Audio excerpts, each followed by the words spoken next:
Right.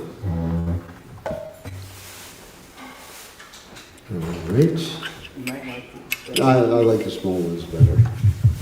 Better for the ears.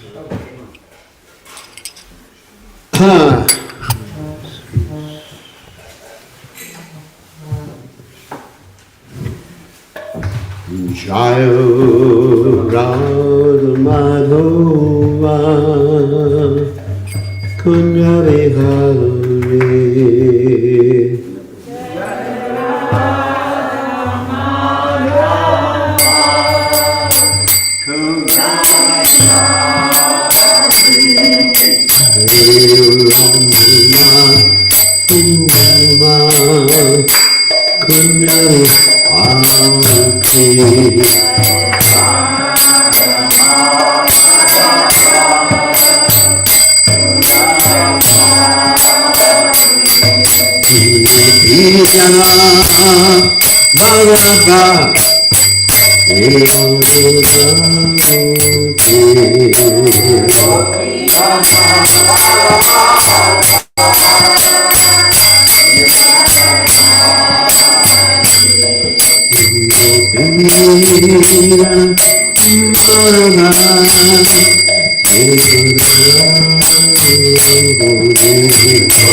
Jai Om Vishnupad Paramahansa Paramahansa also tell us that Srimad, His Divine Grace, Abhaya Charanad Bhaktivedanta Goswami, Srila Prabhupada Ki Jai, ISKCON Founder Acharya, Srila Prabhupada Ki Jai, Nantakoti Vaishnava Vrinda Ki Jai, Namacharya Srila Hridas Thakur Ki Jai, Friends, say, Gaho Shri Krishna Chaitanya Prabhu Nityananda Shadwaita Gadadha Shri Vasudeva Bhaktivinoda Ki Jai Shri Shri Radha Krishna Gopi Gopinath Sai Mukunda Radha Kunda Giri Govardhan Ki Jai Vrindavan Ki Jai Charanam Ki Jai Jagannath Swami Ki Jai Yamunamai Ki Jai Shrimati Lassi Devi Ki Jai, Samveda Bhakta Vrinda Ki Jai,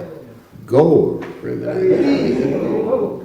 All glories the assembled devotees, all glories the assembled devotees, all glories the assembled devotees, all glories to Shri Guru and Gaur. Rameshwara Ki Jai, Namo Vishnu Gadaya, Krishna Kristai Budle Srimati Bhaktivedanta Swami Namani Namaste Saraswati Devi Gaurvani Pachani Nidesesha Shunya Vali Paschachite Shatardi. So reading from Srimad Bhagavatam, 3rd canto, 31st chapter, text 20. Om Namo Bhagavate Vasudevaya.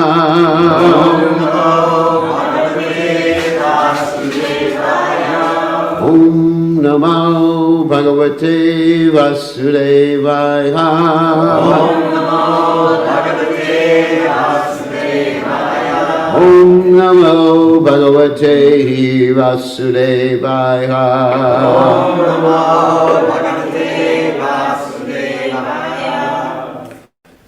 Soham Vasan Api Vivo Bahu Dukkha Vasang Garbham Na Nirjigamishe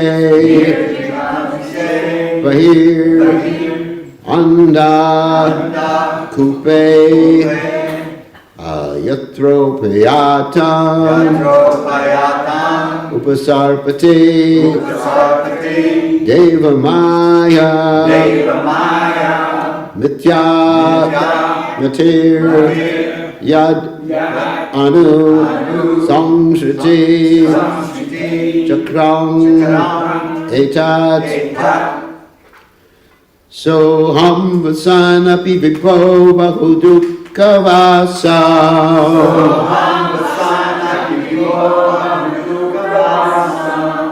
I'll go slow. Garbhana Nirjigamishe Bhakiranda Kupe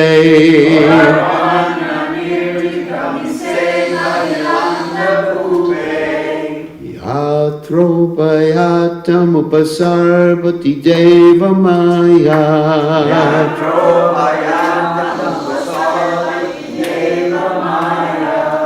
Mithyamatiriyadanusam Shriti Chakrametat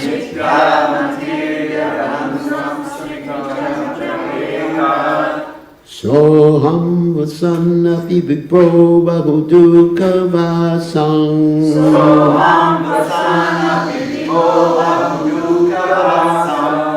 Garbhana Nirjigamishe Bhakiranda Kupe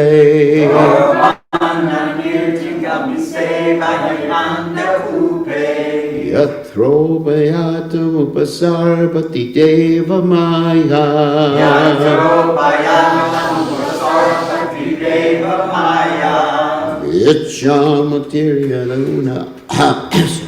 Vichamatiriyaduna Samshriti Chakrametat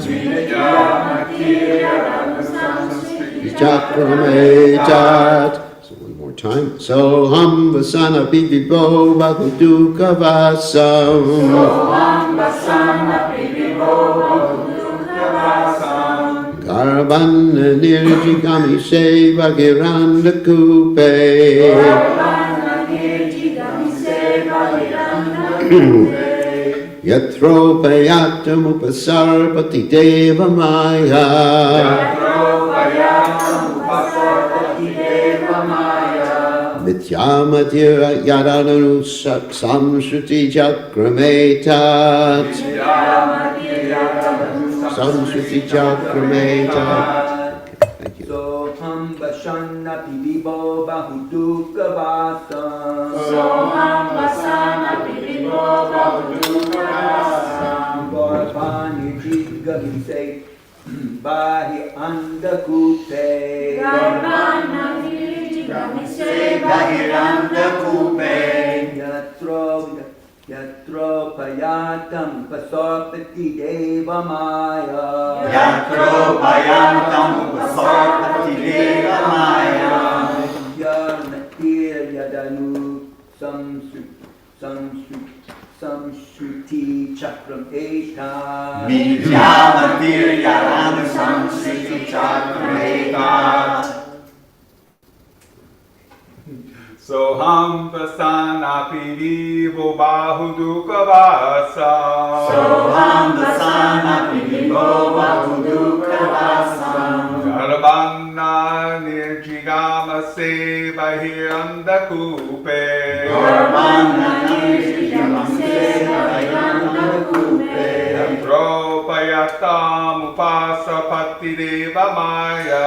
Yatropayatam upasarpati deva maya. Vidyamatir yadanu samsriti chakrameta. Vidyamatir yadanu samsriti chakrameta. Ladies. Soham vasana pivibo bahuduka vasam. Soham vasana pivibo bahuduka vasam. Garbana nirjigamishe bahirandhakupe. Garbana nirjigamishe bahirandhakupe. Yatropayatam upasarpati deva maya. Yatropayatam upasarpati deva maya. Nityamatir yadanu samsriti chakrameta. Nityamatir yadanu samsriti chakrameta. Soham vasana pivibo bahuduka vasam. Soham vasana pivibo bahuduka vasam. Garbana nirjigamishe bahirandhakupe. Yatropayatam upasarpati deva maya. Vidyamatir yadanu samsriti chakrameta. All right. Soham vasana pivibo bahuduka vasam. Soham vasana pivibo bahuduka vasam. Garbana nirjigamishe bahirandhakupe. Garbana nirjigamishe bahirandhakupe. Yatropayatam upasarpati deva maya. Yatropayatam upasarpati deva maya. Nityamatir yadanu samsriti chakrameta. Vidyamatir yadanu samsriti chakrameta. All right. Sa aham. I myself. Vasan. Living. Api. Although. Vibo. O Lord. Bahuduka. With many miseries. Vasam. In a condition. Garbat. From the abdomen. Na. Not. Nirjigami I wish to depart. Vahi. Outside. Andakupe. In the blind well. Yatra. Where? Upayatam. One who goes there. One who goes there. Upasarpati. Sarpati. She captures. She captures. Deva Maya. Deva Maya. The external energy of the Lord. The external energy of the Lord. Mitya. Vidya. False. False. Mati. Mati. Identification. Identification. Yat. Yat. Which. Which. Oh, actually, which Maya? Which Maya. Anu. Anu. According to. According to. Samshriti. Samskriti. Of continual birth and death. Of continual birth and death. Chakram. Chakram. Cycle. Cycle. Etat. Etat. This. This. Translation. Therefore, my Lord, although I am living in a terrible condition, I do not wish to depart from my mother's abdomen to fall again into the blind well of materialistic life. Your external energy, called Deva Maya, at once captures the newly born child, and immediately false identification, which is the beginning of the cycle of continual birth and death, begins. Phew.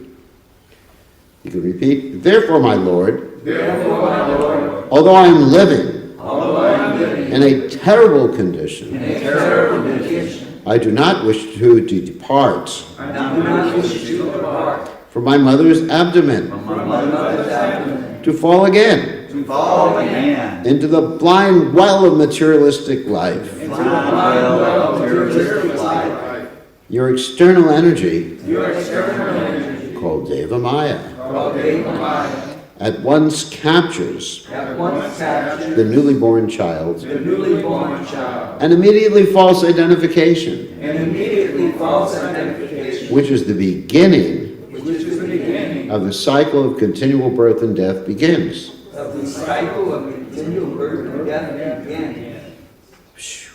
So heavy statement. So purport by His Divine Grace A.C. Bhaktivedanta Swami Srila Prabhupada Ki Jai. As long as the child is within the womb of his mother, he is in a very precarious and horrible condition of life, but the benefit is that he revives pure consciousness of his relationship with the Supreme Lord and prays for deliverance. But once he is outside the abdomen, wherein a child is born, Maya, or the illusory energy, is so strong that he is immediately overpowered into considering his body to be a self. Maya means illusion, or that which is actually not. In the material world, everyone is identifying with his body. This false egoistic consciousness of I am this body at once develops after the child comes out of the womb. The mother and the other relatives are awaiting the child, and as soon as he is born, the mother feeds him and everyone takes care of him. The living entity soon forgets his position and becomes entangled in bodily relationships. The entire material existence is entanglement in this bodily conception of life. Real knowledge means to develop the consciousness of I am not this body, I am spirit, soul, and eternal part and parcel of the Supreme Lord. Real knowledge entails renunciation or non-acceptance of this body as the self. By the influence of Maya, the external energy, one forgets everything just after birth. Therefore, the child is praying that he prefers to remain within the womb rather than come out. It is said that Shukadeva Goswami, on this consideration, remained for 16 years within the womb of his mother. He did not want to be entangled in false bodily identification. After cultivating such knowledge within the womb of his mother, he came out at the end of 16 years and immediately left home so that he might not be captured by the influence of Maya. The influence of Maya is also explained in Bhagavad Gita as insurmountable. But insurmountable Maya can be overcome simply by Krishna consciousness. That is also confirmed in Bhagavad Gita 7:14. Mam eva ye prabhajate mayamitam taranti te. Whoever surrenders unto the lotus feet of Krishna can get out of this false conception of life. By the influence of Maya only, one forgets his eternal relationship with Krishna and identifies himself with his body and the byproducts of the body, namely wife, children, society, friendship, and love. Thus he becomes a victim of the influence of Maya, and his materialistic life of continued birth and death becomes still more stringent. Srila Prabhupada ki jai. Yeah. Okay, again the verse. Soham vasanapi vivo bhaguduka vasam garbana jirjigamishe bhakiranda kupe yatropayatam upasarpati deva maya Mithya Yadanu Shram Shruti Chakrametat. So Om Ganat Vedanta Shah Gananjana Shalakaya Chakshurun Meditam Yena Tasmai Shri Gurave Namaha. So in this regard, before I give a few words in this regard, I wanted to read a poem by Bhaktivinoda Thakur that I copied this morning. And this is a beautiful poem. It's called Bulia Tomare. Some of you might, that's from Sharanagati. What is it called? It's called Bulia Tomare, which basically means in English, forgetting you. Forgetting you. So I will actually try to read the Bengali and give you the English too. So, Bulia Tomare Samsara Asya He Nana Vida Vyata Tomara Charane Asya Chiyame Olivo Dukera Kata. And the translation is, O Lord, having forgotten you and come to this material world, I have experienced a host of sins and sorrows. Now I approach your lotus feet and submit my tale of woe. Beautiful. Actually, Bhaktivinoda Thakur's songs are so amazing because he takes our position. And even though he's a Nityasiddha devotee, to instruct us, he takes our position and shows us how we should feel, how we should pray. And of course, Prabhupada also said the Lord Chaitanya Mahaprabhu, he appeared at least before he took initiation, as just someone who was in Maya, because Lord Chaitanya Mahaprabhu was expert in Nyaya, logic and reasoning.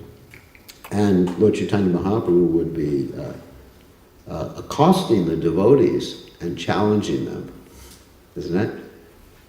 Some of the devotees, they would pray to Krishna, please let Nimai Pandit become a devotee, so that later on he can become a good preacher.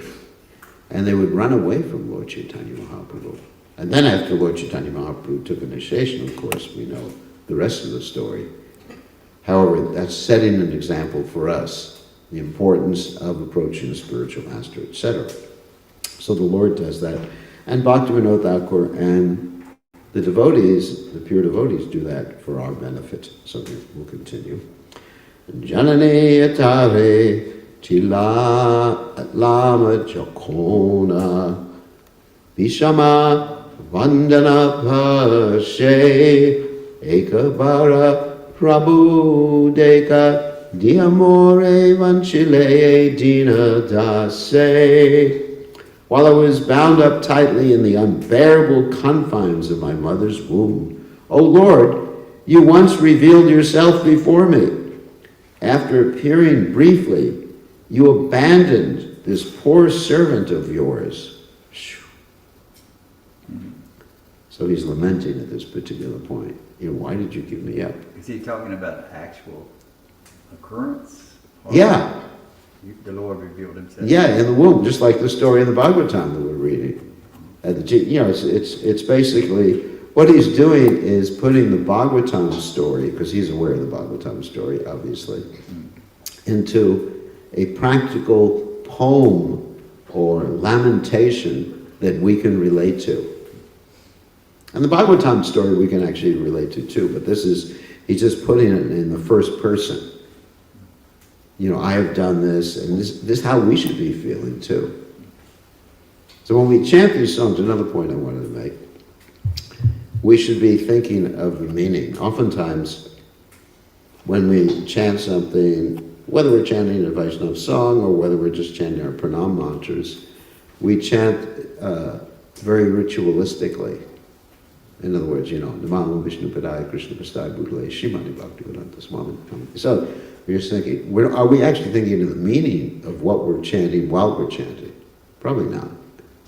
We're just saying, instead of thinking, I offer my obeisances to the lotus feet of His Divine Grace A.C. Bhaktivedanta Swami Srila Prabhupada, who was so kind to Lord Krishna, having taken shelter of Lord Krishna's lotus feet, and of course Namaste, Saraswati Devi, etc., that I offer my obeisance to the servant of Srila Bhakti Siddhanta Saraswati Thakur, who's come to the Western world to basically defeat the philosophies of impersonalism and voidism, nirvishesha, shunyavadi. So while we're doing things in Krishna consciousness, we should be Krishna conscious. That may sound like a truism. While you're executing Krishna conscious, you should be Krishna conscious. How about that one? Krishna conscious means be aware of what you're doing, why you're doing,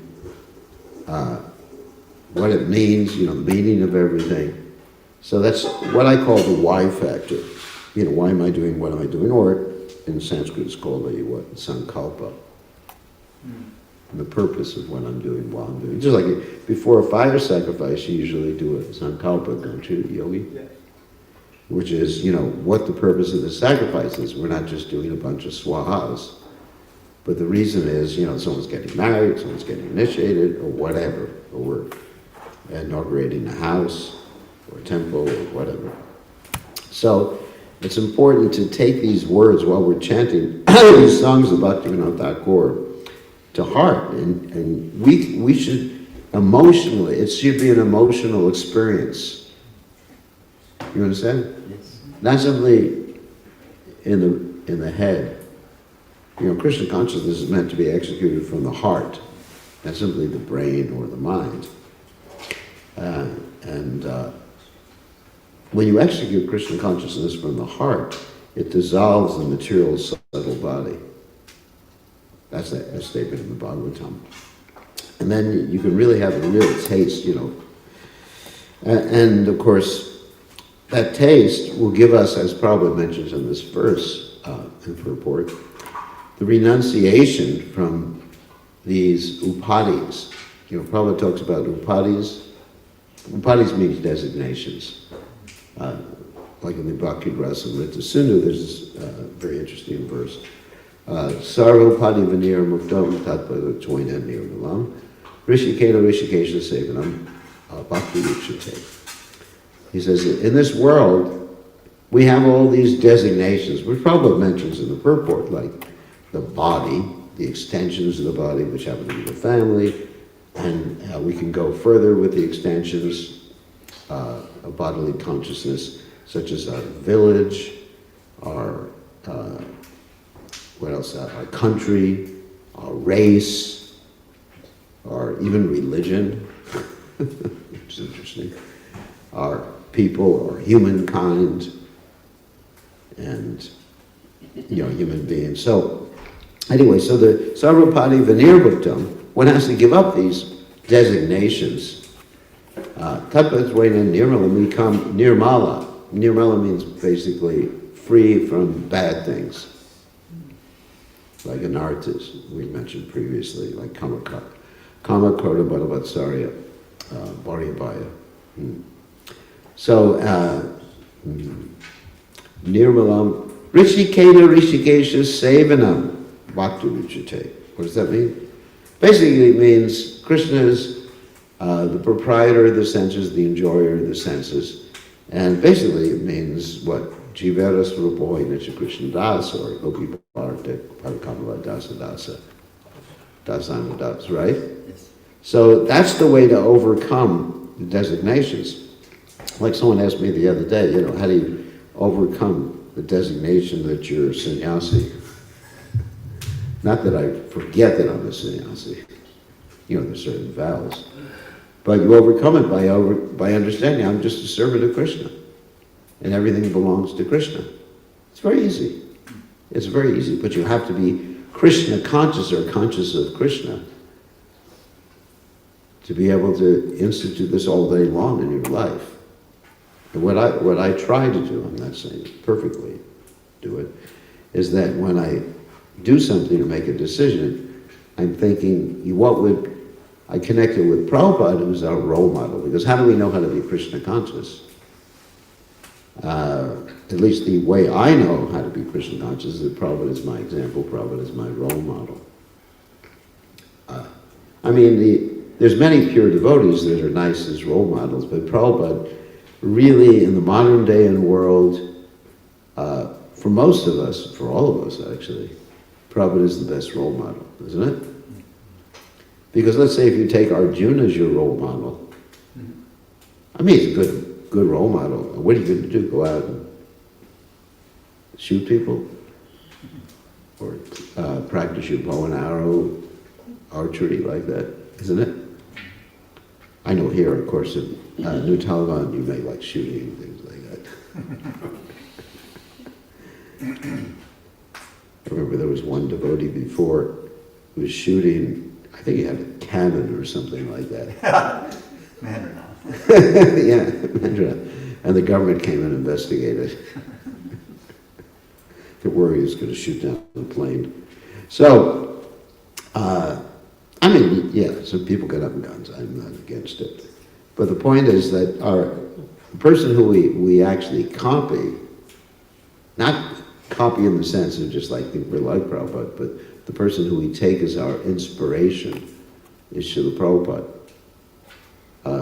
And actually, just to further answer the question that was raised the other day, what keeps you going in Krishna consciousness, and what keeps you going to sannyasi or whatever, is that it's the inspiration from Prabhupada that keeps me going in Krishna consciousness, my dedication, love for Prabhupada. Because Krishna, we can say we want to be Krishna conscious, yes, that's true. But Krishna is really far away, isn't it? Oh my God. If I think of the rasa dance, for example, that's not going to get me up every morning to go to Mangal Arti. I have to be honest. Is that going to get me, okay, it's time to think of the rasa dance during Mangal Arti. Huh? Samsara Dharvana Liloka rasa dance? Trinaya Karana. So, it's Prabhupada. So anyways, I'm just saying this because it's very important to understand Krishna consciousness through the lens that Srila Prabhupada has given us, and the lens the previous acharyas like Bhaktivinoda Thakur has given us. Let me continue with this recitation. Next verse. Takona bhavinu jannama poya koribo bhajana tava jannama toilo parimaya jale nohoilo jnana lava. At that moment I thought, after my birth this time, I will surely worship you with undivided attention. So, one is thinking that, having expectations that are not realistic. That's another thing. After my birth this time, I will surely worship you with undivided attention. But alas, after taking birth, I fell into the entangling network of worldly illusions. Thus, I possess not even a drop of true knowledge. And we'll continue. Next verse. Adarera chele swajanera kore hasya katainu kala janaka janane snehite buliya samsara lagilo ba lo. As a dear son fondled in the laps of attentive relatives, I pass my time smiling and laughing and gurgling, like children do. The affection of my father and mother helped me forget you still more, and I began to think that the material world was a very nice place. It was exactly in tune with what we're reading in the Bhagavatam, that's why I thought we should read this. Next verse.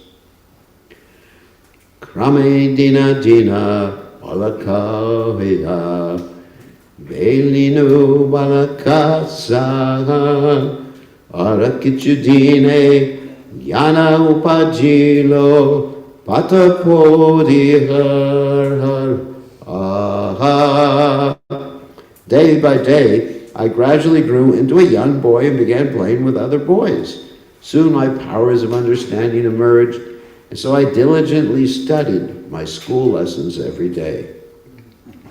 Vijara Gorave Brahmide She Deshe Dana Upar Jana Kori Swajana Palada Korieka Mane Bulinu Tomare Hari. Proud of my accomplished education, I later traveled from place to place and earned much wealth, thereby maintaining my family with undivided attention. I forgot you, O Lord Hari. Text 7.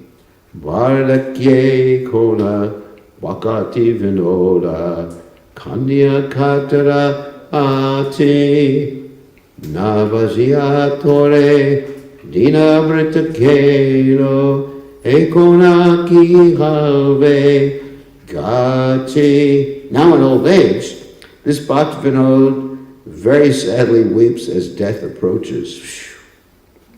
I failed to worship you, O Lord, and instead passed my days in vain.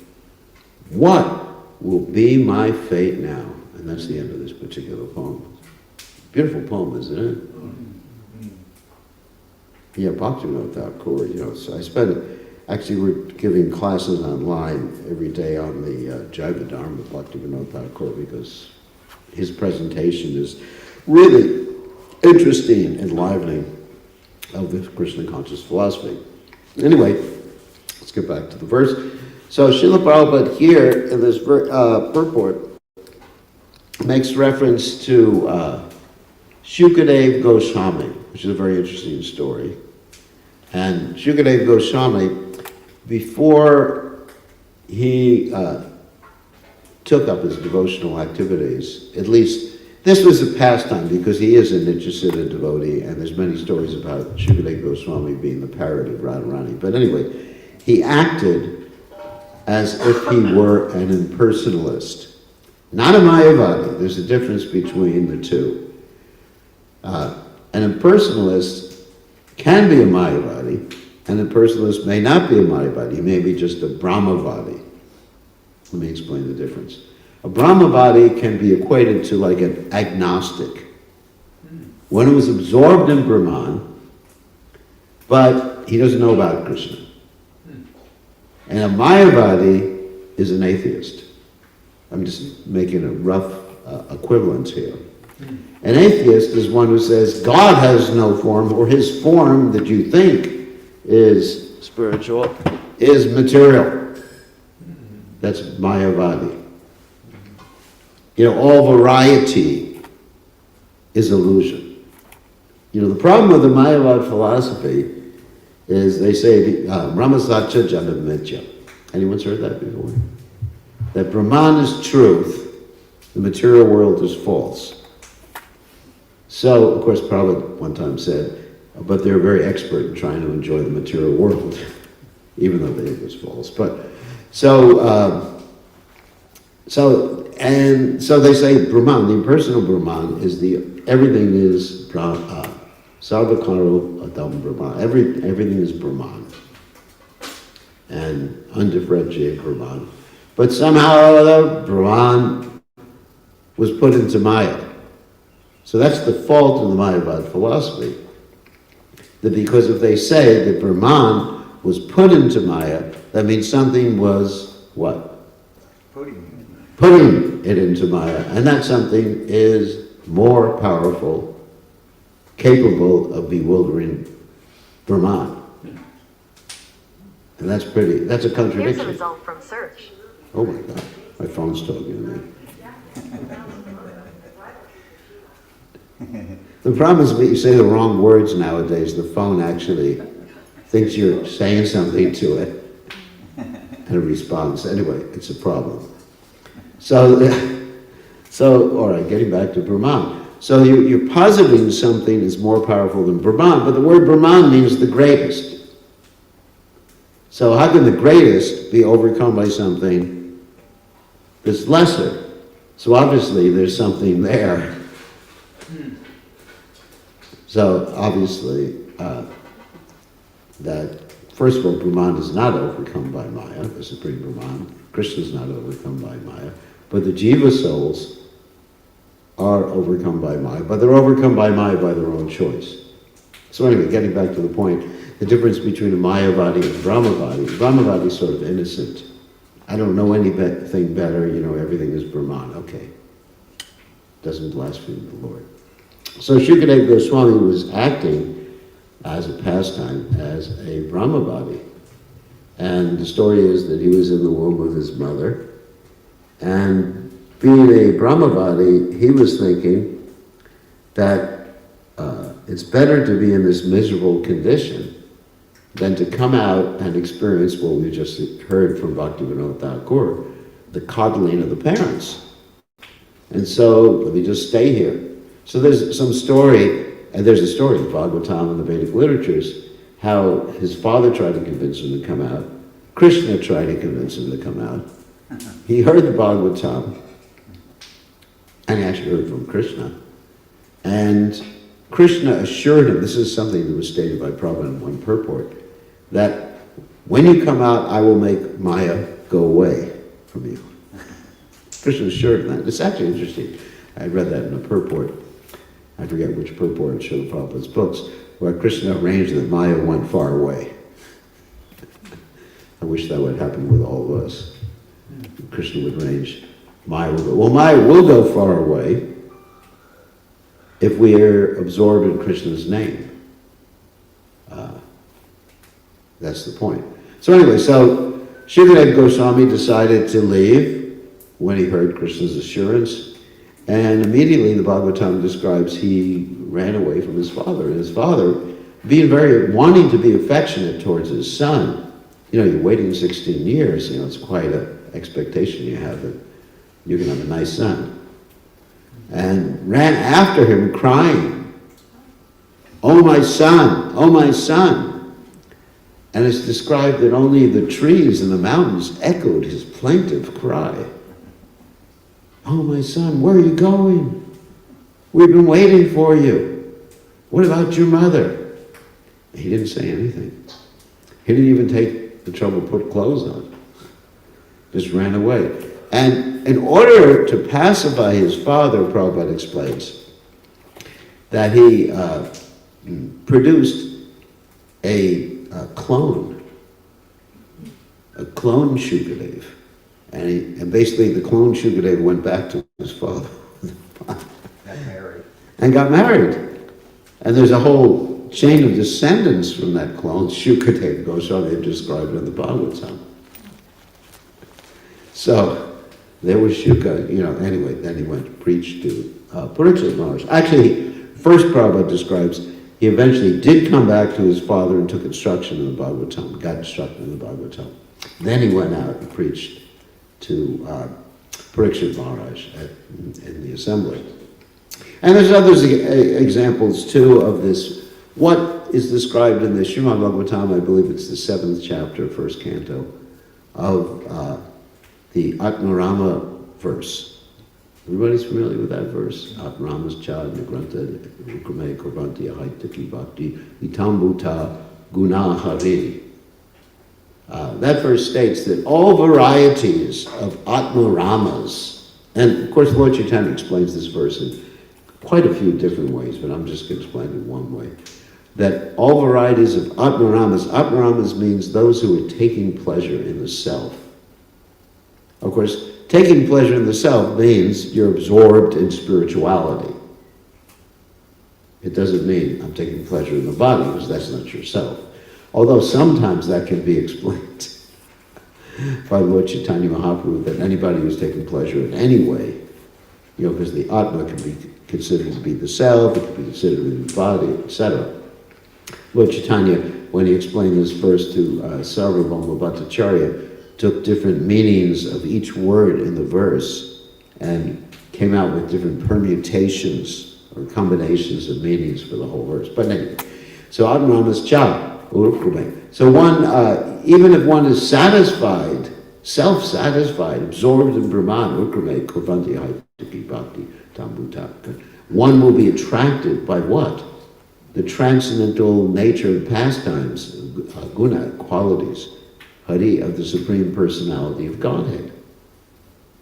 So, of course, Shukadeva Goswami is given as an example of that principle, and also the four Kumaras are given as an example of that particular principle. The four Kumaras, of course, they were also Brahmavadis, and they went to the border of the spiritual world, and of course we know the story. They came in contact with Jaya and Vijay, who were guarding the spiritual world, and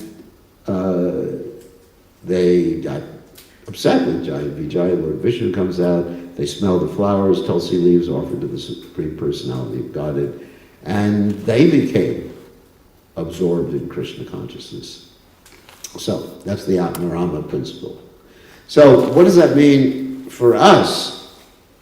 You know, here we are, of course we may be Atmarama in terms of self-satisfied with the body or with the mind. I can also refer to the mind according to Sri Chaitanya Mahaprabhu. So all varieties of Atmaramas, one may, near Grantha, sometimes Lord Chaitanya described that as someone who was stupid, uneducated. So in other words, Lord Chaitanya expanded this verse to indicate that anybody, anyone, any place will be attracted to the pastimes of the Supreme Personality of Godhead. And of course there's one exception given in the 10th canto of Srimad Bhagavatam, first chapter, I believe it's text 4. Nivritta Tarshar Upagimanat Pavoshara Chatra Mano Bhiramat Kautama Shloka Gunanavadat Puman Vidajeta Bana Pashugnat. It was an interesting verse. Nivritta Tarshar, I'll give you a translation, that if we have all these miseries in this world, we want to get rid of them, right? Here's the way to get rid of the miseries. Nivritta Tarshar Upagimanat Pavoshara Chatra Mano Bhiramat. What will please the mind is hearing about the transcendental qualities, form, pastimes, namaguna, rupa, lila, of the Supreme Personality of Godhead. But everyone will be attracted except for puman vidajetu mana poshugnat. A rough translation would be those who are killers of animals, or or meat eaters. That's heavy. Or meatheads, as the case may be. So everyone will be attracted to this. So what is our business? Of course, our business is not simply to go out and preach strictly vegetarianism. Of course, we can have vegetarian restaurants and everything like that.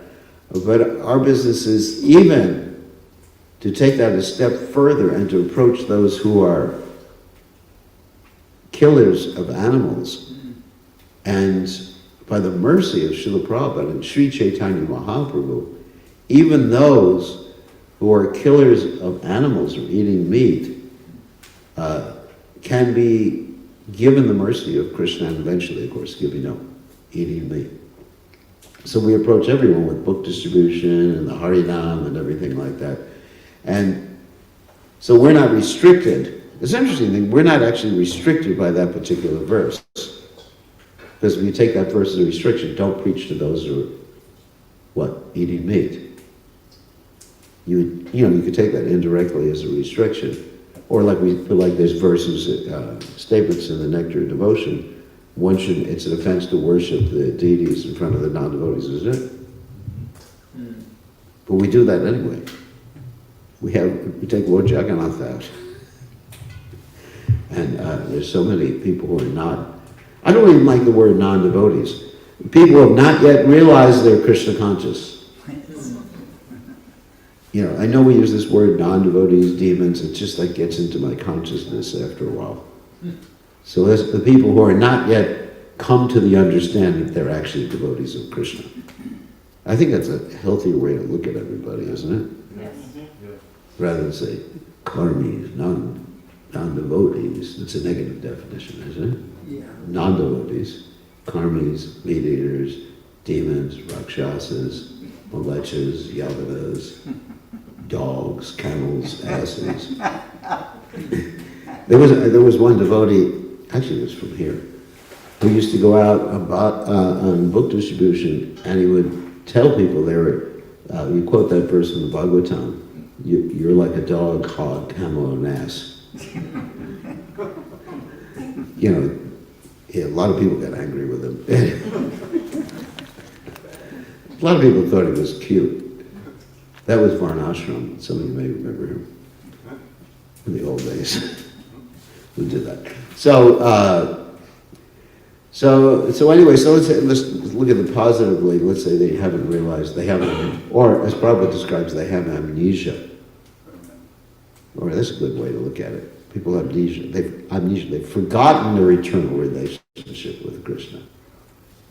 You know, back to Godhead, forgotten the relationship. So therefore, we give people, we expose people to this holy name, the prasadam, engage people in Krishna consciousness somehow or other. And even though the illusory energy has overcome them, then somehow or other they go, raso varjam rasopya sha param drishya divartate, they have this higher taste, and then they take up Krishna consciousness. So our whole business, getting to the point, our whole business is simply to expose people to Krishna consciousness in a way that's appropriate according to time, place, and circumstance, which I talked about yesterday in class. Somehow or other. Not to smash them with a philosophy, but to give them Krishna Katha in an appropriate way. And even though they become overcome by Maya, they had contact with Krishna in the womb. And then they'll remember that. So, anyway, so I guess that's the point I wanted to make in class. Any questions or comments? Yes? Wouldn't a Brahmavadi consider the form of Krishna to be Maya? He doesn't get into, he says, I don't know any better. I mean, I'm just defining the terms, the way they're usually used. A Brahmavadi is one absorbed in Brahman, and of course, but he doesn't go around, he wouldn't be the same as a Mayavadi going around saying that, he may say everything is Brahman, Krishna is Brahman, but he doesn't go around saying that Krishna, he basically wouldn't decry the Supreme Personality of God, he wouldn't be an offender. So we as far as the four Kumaras, there's no information that they were offenders to the Lord. They weren't going around saying the Lord's body is material. And you contrast that with Prakashananda Saraswati. He was going around saying that the Lord's body is material, and as a result, he got leprosy, according to the Chaitanya Charitamrita.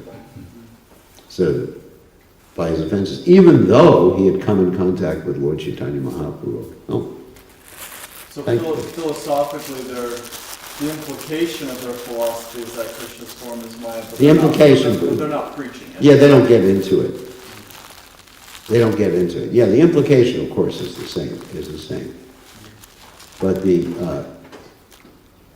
it's not like many of the followers of Shankaracharya who get into it and say that, Krishna's form is material, and avijananti mamuda, as Krishna says in the Bhagavad Gita. They're mudhas. But we don't go around calling the four Kumaras before they came to Krishna consciousness mudhas. It's a little different, even though they're absorbed in Brahman. I mean, I can remember even in my own experience before I came to Krishna consciousness, I didn't know about Krishna, basically. But I knew about Brahman. I'm not saying I'm like Sukadeva Goswami, but I was chanting Om to sort of merge into Brahman. I am Brahman, I am spirit, Soham. I actually was citing a lot of the Mayavadi Mahavakyas.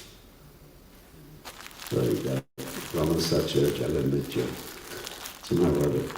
I guess that was Mayavadi. I mean the Brahmavadi, yeah. What about those who are realizing super soul? Is that a step up? Or, I mean, Yeah, that's a step up. So, Yeah, Brahmiti, Paramatmiti, Bhagavaniti, Shabdati. but they're not conscious of Krishna. They're just No, but they're conscious of super soul. But the Prabhupada said that Prabhupada, many times they may identify themselves. When they see the Lord in the heart, they may think that that's them. So there may be a tendency toward that, some sort of, not exactly personal philosophy, but basically misunderstanding. So anyway, Sukadeva Goswami was not blaspheming the Lord. Maybe the implication of it was, but he didn't go to that extent. And certainly four Kumaras didn't go to that extent. However, Sarvabhauma Bhattacharya did. But Lord Chaitanya Mahaprabhu saved him from that. That is interesting. He did say, Sarvabhauma Bhattacharya was a strict follower of Shankaracharya, and he was trying to present the Sarya Rakya Bhasha, the commentary of Shankaracharya, Sri Chaitanya Mahaprabhu. But anyway, by Lord Chaitanya's mercy, Dina Hina Yata Chilo Harinam Udarilo. Anybody can be saved by Harinam or Krishna Katha or Prasadam. Yes? You said, if I heard it correctly, did you say that we view the Shastra through the lens of Srila Prabhupada? Application of Shastra the Shastra, understanding Shastra. Is it possible that it goes both ways, that someone could view Srila Prabhupada through the lens of Shastra? Yes. Yeah, I think it does go both ways. We understand that what is a pure devotee, Shrochinam Brahmanishtam, Tadviganartam Sadvarvegachet, Samitpani Shrochinam Brahmanishtam, that a pure devotee is one who is a servant of his spiritual master, Shrochinam, heard from his spiritual master, and Brahmanishtam never deviates. I mean, the qualities of a pure devotee are there in Shastra. So, yes, we could view Prabhupada through Shastra and understand Shastra through Prabhupada, the lenses. One of the spiritual masters wrote an article saying that Prabhupada's purport about homosexuality being condemned, and he couldn't find any evidence in Shastra. So therefore was arguing that Prabhupada was culturally influenced. Is that how we see it? That's something we call hermeneutics. It's a really controversial thing to get into in a general Bhagavatam class. Hermeneutics means to understand the statements of Prabhupada and understand the statements of Shastra.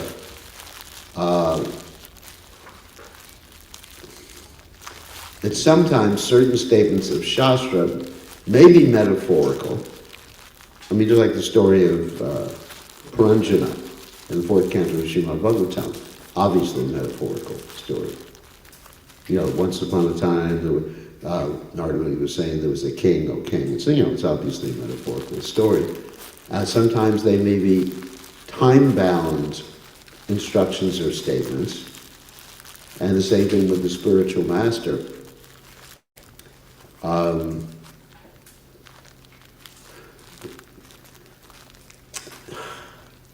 trying to explain it in a way that's not going to be too controversial in class, so because I know what you're talking about. That where Prabhupada did comment about homosexuality in such a fashion. At the same time, when we look at Prabhupada's actions, to understand the application, like Prabhupada for example, Prabhupada did accept many disciples, and he gave sannyasa disciples who were homosexuals. And Prabhupada, I mean, there was one person who came one day to see Srila Prabhupada, and he was a lady, the next day man. And Prabhupada didn't condemn him. Prabhupada basically said, just choose one and stick to it. So I tend to see Prabhupada's statements that he makes, let's say in class, to be stressing a particular point so that people won't get confused, but Prabhupada's application of that statement to really moderate what Prabhupada said in certain instances. So I see Prabhupada through Prabhupada's actions. Because one of the classes not too long ago, about a month ago, came out where they were actually thinking it was a good idea to allow gay marriage within the temple. So I just wanted to know if you would feel that Prabhupada would be accepting of that because of his religion. I don't think so. I mean, that's my personal opinion. I don't think so. However, Prabhupada would want to engage, but a couple came up and they were married through, the civil ceremony or something like that. I don't think Prabhupada would reject them. Yeah. He would engage them in Krishna consciousness and encourage them to follow regular principles and everything like that. I mean, there's certain rituals in it that we are, by our heritage, that we're not supposed to do or supposed to do. And just like the worship of the deities, there's a certain way to worship the deities and fire sacrifices or spiritual marriages. There's certain prescribed ways to do things or prescribed types of people who can participate in them. Thank you for saying And that. I think we have to follow our heritage insofar as that's concerned. I mean, for example, with the type of dress we have, that when we're worshiping the deities, is no one should be wearing blue jeans when they're worshiping the deities, but dressed in a traditional fashion. Although I understand that traditional fashion is not necessarily any more spiritual than the Western style of dress. But what keeps us together to a certain extent is traditions. Traditions? Traditions, yeah. Traditions, even though the traditions, not all the traditions are spiritual per se. It's not that dhotis, saris, whatever, are spiritual necessarily. I don't know if Arjuna wore a dhoti, I don't know if Krishna wore a dhoti. In the battlefield of Kurukshetra, etc. I mean, it had to be some sort of pants they were wearing, otherwise they would have tripped over everything. Had armor. Just like when I go up steps, I pull up my dhoti. Just like ladies pull up, the long dress or something He like had to farm in the sari. Yeah, he had tried to farm in a sari. So I don't think there's anything such as karmi clothes or devotee clothes. I mean, if you engage your clothes in Krishna consciousness, I think one should wear clothes, though. Unless one's like Shukadev Goswami, but I don't think there's any clothes that are more spiritual than other clothes, so to speak. But we have a tradition. That's a very interesting point about traditions. Like, one of the arguments that Arjuna gave to Krishna in the Bhagavad Gita is that this war, because all the men are going to be killed, the family traditions would be destroyed. And Prabhupada talks about how important, in other circumstances, actually I was listening to a class the other day that Prabhupada was giving, how traditions are very important. Family traditions are very important because they keep a society together. Even though the tradition may not be necessarily spiritual, but it's the cement that holds people together. External. It's not necessarily transcendental, but I would say they're necessary to hold society together. I mean, if one's an avadhuta, I don't think traditions are necessary for an avadhuta. You know what an avadhuta is? The word avadhuta means like the wind. Someone could, just like Lord Nityananda, he was an avadhuta. Or he was a so-called sannyasi, called Nityananda Gosai, although he never formally took sannyas. But he was wearing jewelry and all sorts of things all over his body. I'm not going to do that. I've never worn earrings my whole life. Yeah, Lord Nityananda would throw off his clothes sometimes. And Lord Chaitanya would say, wear your clothes. And Lord Chaitanya would have to take his own wrap and put it around Lord Nityananda. So that's an avatuta. But we're talking about a society here, and I think in Krishna consciousness we do need certain traditions to keep our movement together. I mean, even if you join a mundane club, like what the Masons or something like that, they have a certain type of handshake, right? Everyone knows about the Masons? I've never joined any argument. I'm W.C. Field. I wouldn't want to be part of any club that would have me as a member. Oh my God, but you remember the Hare Krishna club. Should we all just leave right now? So anyway, so if you join a club, or that's a group like Kiwanis Club or something like that, they have certain ways of greeting each other. And these are, what's that? Hawaii. Hawaii. They put the garland. The garland, yeah. The garland hanging on the back of the truck. It's a tradition, and Prabhupada said those traditions are important. Arjuna's argument was a valid argument had he not had Krishna's direct instruction to fight. Because it is a fact that when people are killed, the men in the society are killed, things happen, like Arjuna described. So Prabhupada did not decry that particular point of Arjuna's. He actually said in the lecture I heard, he said, first of all, he said it's a valid point, and he said it's important to keep the family traditions.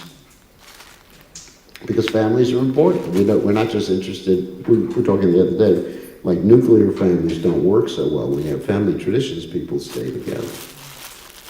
So a lot of the things we do, you raise that question about gay marriages. I mean, it's tradition. You follow tradition in a society. Although I have gay disciples, and I don't discriminate against them just because, they have a particular propensity. I don't get into a whole analysis or send them to a psychiatrist or something like that. I just say, chant Hare Krishna. We all have different attachments in this world.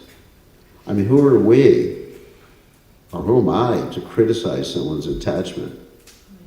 My attachment may be different. I may be attached to being a sannyasi and being worshipped. Which is worse? Probably mine is worse than theirs. Isn't it? You think about it. We criticize people very readily for things they do or things that they're attached to. Like there's that example of Prabhupada. Prabhupada was telling the story of Shakshi Gopal, the witness.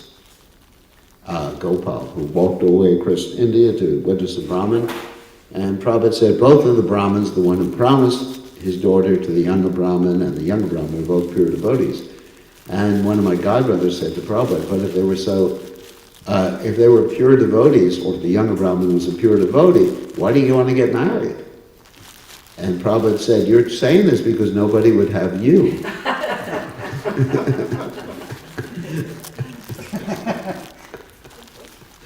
That was Panchajivita.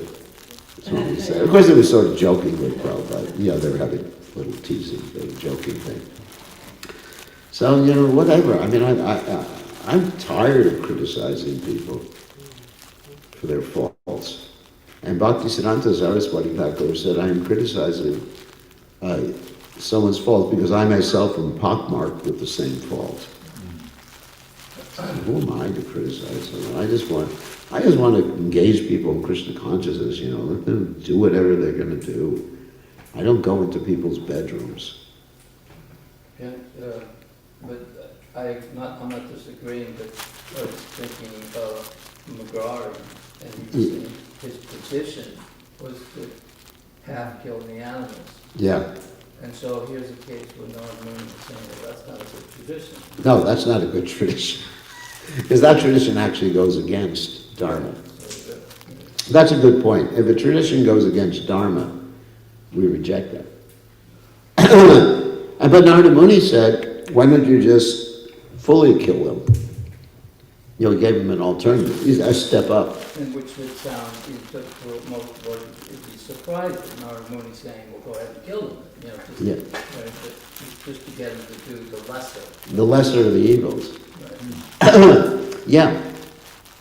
You know, obviously it's something like that, where you're killing an animal. And of course, that's that verse that I quoted from the Bhagavatam in the 10th canto, that one who's a killer of the animal.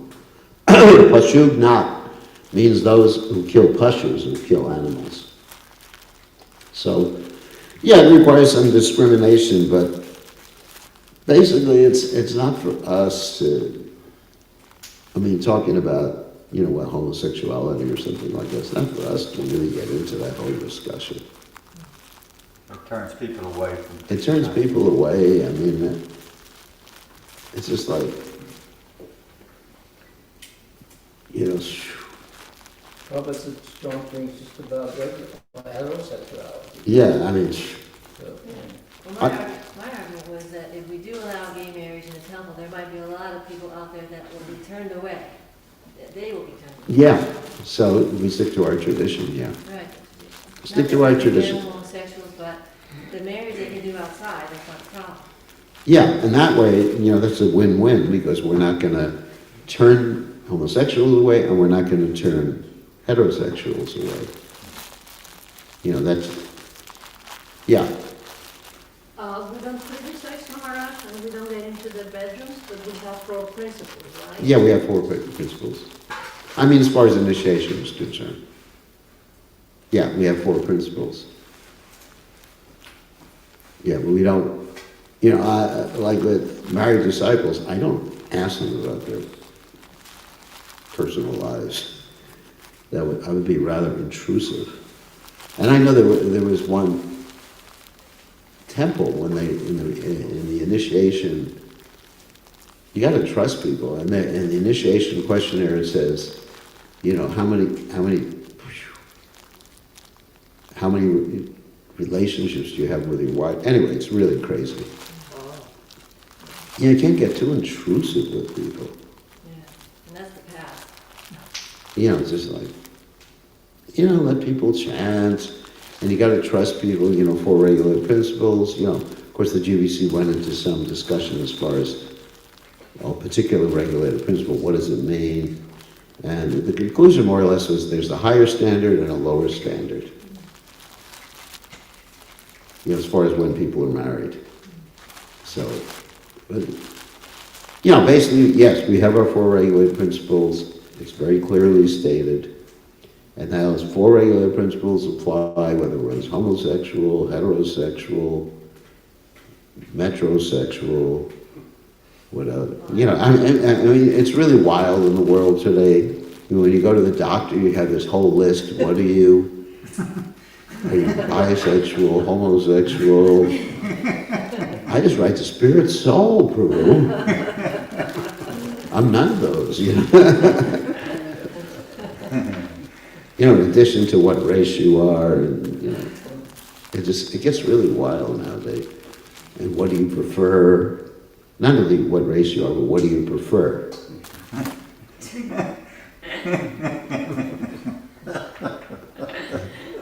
I mean, it's just like, it's amazing. It's amazing. And there's so much concentration on the bodily activity like that, you know. Whatever, you know. It's like asking the question is when you go to the stool room, do you stoop or use the toilet, you know. Yeah. I was in Australia one time. This is just end with a funny story. And I was on an airplane, and Australians are very forthright, you know, especially when they're drunk. So I was just dressed in this outfit. He said, "Oh, Hare Krishna, I love your food in the restaurant, but why don't you use toilet paper?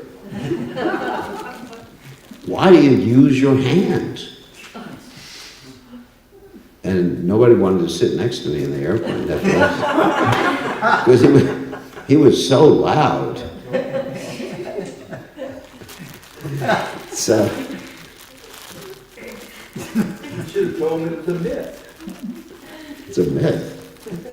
Well, he went to a restaurant and there was no toilet paper in the restaurant. So anyway, these things are not essential items, you know. Toilet paper or no toilet paper. Well, some people, it does seem to matter when they had 2020, they had big photos of people loading up on toilet paper. Oh, yeah. Cartfuls. Yeah. And we didn't have to worry about it. Yeah. We should have published an article about that in the newspaper. Anyway, so just one other question. It's getting a little late. Yes. About Mayavadi thinking. I was very proud because in my country they say, me and my soul. Oh, that's nice. And I was thinking how Krishna consciousness they are. But you're saying that they look at the soul as themselves. Well, not the, no, I was saying that sometimes those who are yogis, according to Prabhupada, they see the super soul and they think the super soul is them. Super soul. Oh, super soul. Yeah, they become confused. Prabhupada mentioned that. That's one of the issues, the problems that the yogis may have. They confuse the two. Not that the soul is us. We don't, you know, in one sense, it's not that we have a soul, we are a soul. But sometimes we say we have a soul, which is common language. But realistically, we should say we are the soul. Because we have a body, but we are the soul. Right? Okay, on that happy note, thank you for the controversial question, which I didn't want to answer. Thank you, really cleared that up. Yeah, I think we have to have hermeneutics. I mean, but the hermeneutical discussion, just in this, needs to be had not in a general assembly, but amongst, because many people in any religious society, many people will be of a conservative bent and some people will be of a liberal bent. So you really don't want to alienate people by having a discussion about, you know, really getting deeply into hermeneutics in a general assembly. Because it'll alienate quite a few people. As you've seen with some of my godbrothers get into it, you know, generally on the internet. And it will alienate people and cause division in society. So amongst people who are delving more deeply into philosophical points and application points, yes, you do that. But not in general form. I think we always have to keep an open mind for both sides. Like, no one's really our enemy, you know, as devotees. Yeah. We have to at least keep that, give them the benefit of the doubt. Yeah. They're not trying to hurt us. No, I mean, yes, well, that's a liberal viewpoint, which I ascribe to. I definitely ascribe to that. I mean, people are, or for lack of a better word, are conservative or liberal. You know, I accept them both, and they're both sincerely trying to please Krishna. However, that sort of hermeneutical discussion is usually done amongst the liberals. Because the conservatives, I mean, if you get into a psychological analysis, those people who are very conservative tend to be more insecure in their belief structure. So, Well, I don't know. I consider myself conservative, and I feel pretty secure. yeah, I know. But I always try to see the other side. Yeah, you see the others. But in one sense, you're liberal. You're conservative yourself, but you're liberal in accepting the other side too. Moderate. Yeah, but There's a lot of things liberal I don't like. there's many people who are radically conservative. Let's use the word radically conservative rather than just conservative. I'm also conservative. I mean, I'm very strict, as you see. I'm not I come to the morning program, I rise early every morning. My personal life is extremely conservative. Right, I don't meet alone with ladies, very, right. very conservative personally. And I accept both sides, but I'm also willing to look hermeneutically at different statements of Prabhupada. And it doesn't bewilder me, and it helps me understand Prabhupada more thoroughly. I can understand sometimes certain things Prabhupada said are due to his, the culture that he was brought up in. Like Can you give a dictionary definition of hermeneutics again? hermeneutics basically means how to interpret, understand, and apply, usually used in terms of Shastra.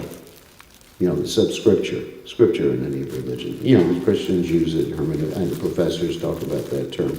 I'll give you an example of a relative statement Prabhupada made. Prabhupada said, potatoes are the king of all vegetables. Okay. There's a relative statement that you may say it's absolute, but when Lord Chaitanya Mahaprabhu was present, there were no potatoes in India. And in Jagannath Puri, they still don't use. They won't use any sort of root crops in Jagannath Puri to offer to the deities. Yeah. So to take everything that Prabhupada said is absolute, will actually take away from Prabhupada the point that he's a person. Prabhupada's a person with his right to have personal opinions about things, like Krishna is too. Right. But may I say that I always take Prabhupada as far seeing in the future, because the culture that we have right now is getting a huge backlash, and things can always change. Yeah, oh yeah. Nature always seems to balance itself. When things go this way, then there's a reaction, and then it shifts. Oh, I agree 100%. Hippies, and then the other direction. But I think, potatoes, just using the word potato, but I don't think we're shifting around potatoes. Shifting around. But Prabhupada definitely was on a family-oriented society rather Oh. than women being freely mixing with men and unhappy. I buy into that 100%. I buy into that 100%. I think, families are essential, and I don't think, anyway, I'm very conservative in my own outlook, just like you are. But I'm saying that certain things that Prabhupada said, definitely, like potatoes or, Prabhupada's favorite food, people have a right to likes and dislikes. Right. It's a nightshade. Yeah, if I don't like potatoes, am I a demon? Yeah, my husband, he won't eat potato or Are you a demon if you're a vegan? Yeah, and I'm a demon vegan. There was a bumper sticker that said, "My dogma got ran over by my karma." Yeah. So, there's certain things, you have to, Prabhupada is a person, he's not just like a radio receiver for everything that Krishna says. So Prabhupada is entitled to have personal opinion. Well, my main concern was his purports.